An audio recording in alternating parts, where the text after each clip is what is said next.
அப்பொழுது அவர் என்னை பார்த்து, நீ ஆவியை நோக்கி தீர்க்க தரிசனம் உரை, மனுபுத்திரனே, நீ தீர்க்க தரிசனம் உரைத்து ஆவியை நோக்கி.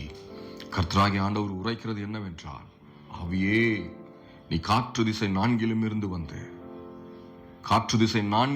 வந்து உணர்வற்று இருக்கிற, நம்பிக்கையற்று இருக்கிற இவர்கள் மீது ஊது என்றார். ஹல்லேலூயா.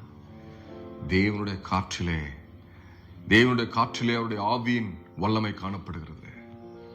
கிறிஸ்துவின் அதிகாரத்திற்கு உட்பட்ட, அவருடைய வல்லமைக்கு உட்பட்ட ஒரு இயற்கையின் காரியமே அவருடைய கரத்தில் இருக்கிற காற்று.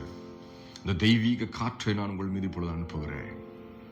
ஹல்லேலூயா. உங்களை சுற்றிலும் நான் அனுப்புகிறேன். ஓ ரபாக்கோ நாரை சபீது ரூபாஷியா கரபரபாத்துலோ துரோபாக்கா தலபரம். அந்த காற்று எப்பேற்பட்ட காற்றா இருக்கிறதா? அது பெரும் காற்றா இருக்கிறது. அப்பொழுது கர்த்தர் பெரும் காற்றிலிருந்து யோபுக்கு உத்தரவாக என்று எழுதியிருக்கிறது. பெரும் காற்றும் அவருடையதே, சிறிய காற்றும் அவருடையதே.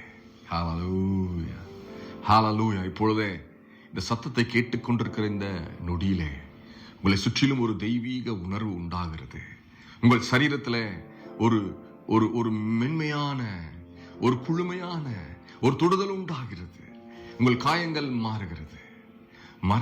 ஹல்லேலூயா.